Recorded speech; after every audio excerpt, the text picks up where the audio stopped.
Number 1. Hello viewers, and welcome to Intervlog, your trusted platform for deep, balanced analysis of major political and security events across Africa. Today, we take a thoughtful look at recent developments shaking Nigeria's military and political landscape, a sequence of events that has sparked public curiosity, political debate, and a cloud of speculation. Tinubu sacks Chief of Defense Staff Musa and other service chiefs. It's a story that, at first glance, looks like a normal military reshuffle, but as we dive deeper, it connects to something far more complex. Reports of a foiled coup plot, secret detentions, rising security threats, and the thin line between discipline and political paranoia in one of Africa's largest democracies. Let's take a journey together through facts, reactions, and meaning. On Friday, Nigeria's President Bola Ahmed Tinubu announced a major change in the hierarchy of the armed forces.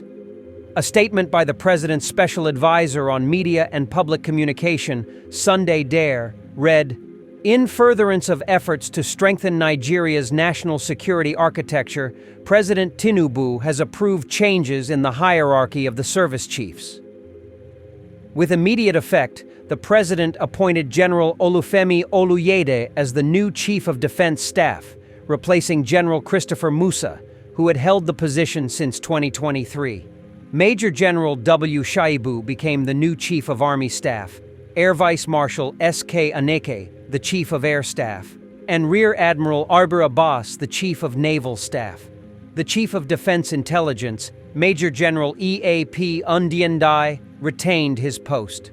The statement ended with an expression of appreciation to the outgoing service chiefs for their patriotic service and dedicated leadership. Tinubu charged the new appointees to justify the confidence reposed in them and to enhance the professionalism and vigilance that define Nigeria's armed forces.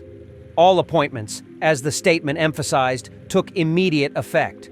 To most observers, such reshuffles are normal in Nigeria's democracy. Military leadership in the country often changes as presidents seek alignment, efficiency, and loyalty. But this time, the timing raised eyebrows. Why now? Why such a sudden overhaul, barely days after reports of an alleged coup plot began to circulate online?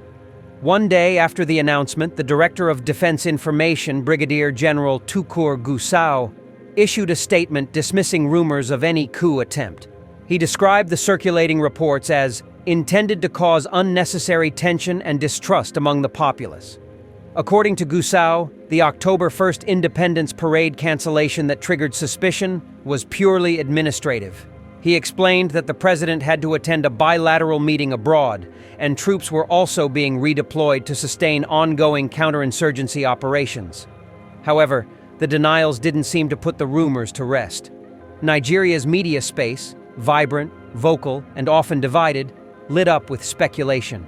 Some questioned the coincidence between the reported arrests of several military officers and the sudden change in service chiefs. Others argued it was simply routine restructuring, in line with the president's constitutional powers.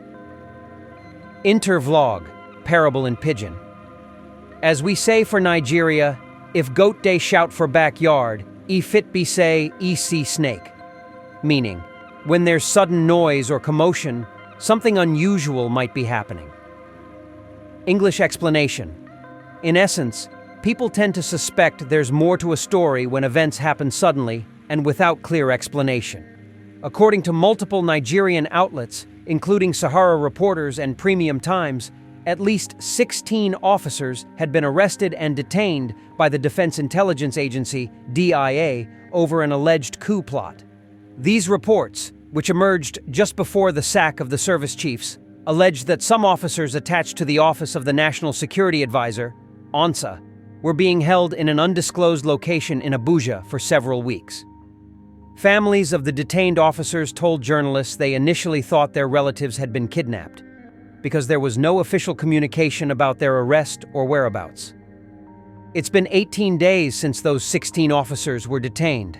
At first, we thought our brother was kidnapped before finding out what happened from someone who works in the NSA office. None of the families have been allowed to visit or even call them. Everyone is scared. The DIA, which operates directly under the Ministry of Defense, is primarily tasked with intelligence gathering and counter-espionage. It is not traditionally responsible for detaining or trying officers accused of misconduct. This led several military experts and analysts to question the legality and motives behind the detentions. Number 2. One former officer remarked, "If an Army officer offends, he should be handled by the Army's internal disciplinary system." The same goes for the Navy or Air Force. When did the DIA become a military court? Another analyst suggested that the detentions may be politically motivated, noting that if it were a routine disciplinary action, there could easily be 10,000 similar cases. The situation paints a picture of tension beneath the surface, a mix of national security concerns, internal military politics, and questions of civil-military relations in Nigeria's democratic system. When a nation begins to arrest its officers in secret and the press struggles to get clear answers, it leaves room for speculation and public anxiety. The public's reaction to the sack of the service chiefs was mixed and loud. On social media platform X, one user wrote, "Don't you think a democratically elected president should not have power to sack military service chiefs? Let the military be a standalone institution and the highest office be attained through qualification, not politics." Others defended the president's decision, saying that every commander-in-chief has the constitutional authority to appoint or remove service chiefs as needed. Meanwhile, security analysts provided broader context. Confidence McCary, an analyst with SBM Intelligence, told AFP, "Military leadership reshuffles are very normal in Nigeria. However, the military has failed to convincingly deny the alleged coup plot. This shakeup could be a means of taking the wind out of the sail of coup plotters or punishment for failure to improve security." Intervlog, parable in Pidgin. If tree no shake, leaf no go fall, meaning there's usually a reason behind sudden change. English explanation. This means that major political or military reshuffles rarely happen without an underlying cause, even if it's not immediately visible to the public, between security and suspicion. Nigeria has faced multiple fronts of insecurity for more than a decade. Boko Haram, ISWAP, banditry, and separatist agitation. General Christopher Musa, the outgoing Chief of Defense Staff, had been at the forefront of regional military cooperation, chairing defense summits across West Africa.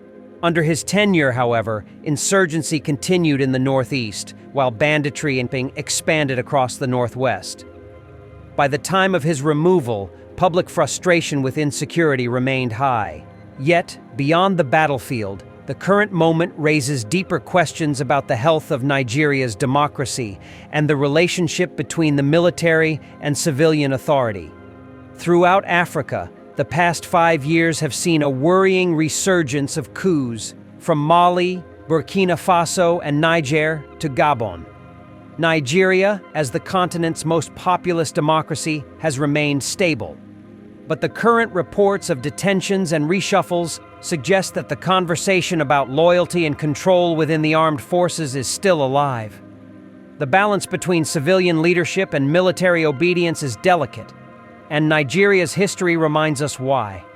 Nigeria has experienced multiple coups since independence. The last one occurred in 1993 when General Sani Abacha seized power. Since the return to democracy in 1999, Nigeria has prided itself on maintaining civilian rule and constitutional order. But this week's developments, arrests, reshuffles, secrecy, and public suspicion, have revived old fears. Some citizens recall the early signs that often preceded past coups: confusion, denials, sudden changes in command, and official silence. Others, however, argue that these fears are exaggerated. They point to the professionalism of today's military, the lessons of history, and the constitutional framework that binds modern Nigeria. Intervlog, parable in Pidgin. Monkey no fit forget wetness see for bush, even if he don wear cloth. Meaning, no matter how modern or reformed a system becomes, it still remembers its old habits. English explanation. This parable means that institutions, like people, carry memories of their past. Nigeria's military, despite its reforms, still carries echoes of its coup-era instincts, and that history cannot be ignored. For the families of the detained officers, the situation is one of uncertainty and fear. Without communication or visitation rights, many have resorted to the media to voice concern. A family member told reporters, "No one has been allowed to see them. We don't even know their condition." Everyone is afraid human rights advocates have raised concerns over due process and transparency, urging the Defense Intelligence Agency to clarify its legal grounds for detaining officers. So far, no public charges have been filed. The military maintains that the detentions relate to disciplinary and intelligence investigations, but the details remain classified.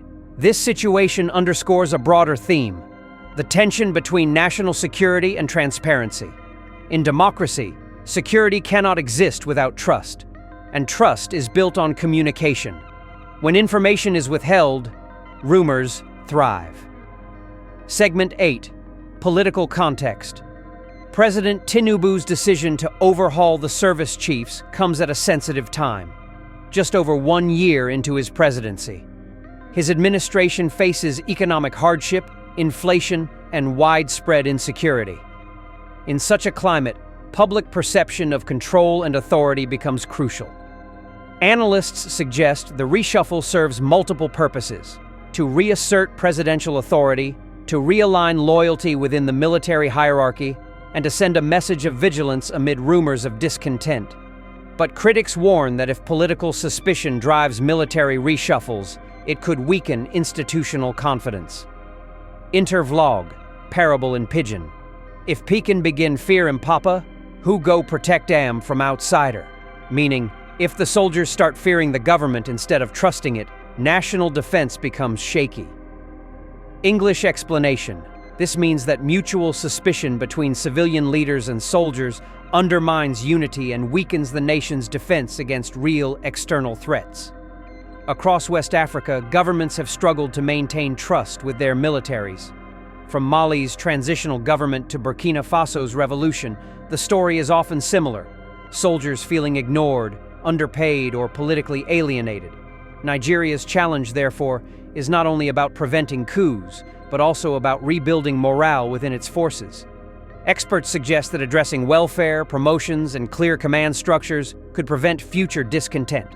For now, General Olufemi Oluyede, the new Chief of Defense Staff, faces a tall order: to strengthen security, rebuild confidence, and reassure both the president and the public that the military remains loyal, professional, and apolitical. His leadership will be tested on multiple fronts: reducing banditry in the northwest, containing separatist movements in the southeast, and managing morale within the ranks.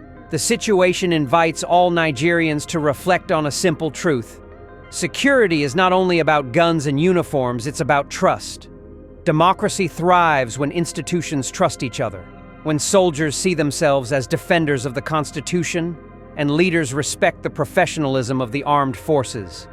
From a neutral standpoint, the events of the past weeks represent a test of Nigeria's democratic resilience. If the allegations of a coup are false, transparency is needed to calm public nerves. If the detentions are legitimate, due process must be followed to preserve confidence. Either way, Nigeria's strength lies in its ability to handle crises within the boundaries of law, order, and open communication. Intervlog, closing parable in Pidgin. When wind blow, foul yanch go open. Meaning, when pressure comes, the truth will eventually be revealed. English explanation. In other words, as investigations continue, facts will emerge, and clarity will replace confusion. Conclusion. The nation at a crossroads, Nigeria, stands at an important moment between stability and suspicion, discipline and distrust. President Tinubu's reshuffle of the military high command sends a message of vigilance, but the unanswered questions about detained officers, coup rumors, and transparency remain. As Africa's largest democracy, Nigeria's ability to manage this situation calmly and lawfully will shape not only its internal security, but also its image across the continent. And for Nigerians watching these events unfold, one truth remains constant: the strength of a democracy lies not in silence, but in accountability. This has been Intervlog, bringing you a balanced, neutral look into Nigeria's latest military and political developments. Remember, every storm, no matter how fierce, leaves behind lessons for tomorrow's peace. Until next time, stay informed, stay thoughtful, and stay connected to the pulse of Africa's transformation. This is the end of our program today. See you on Intervlog same time tomorrow. Thanks for watching. Please like and subscribe to my channel and press the bell icon to get new video updates. Thank you for watching Intervlog. Thank you.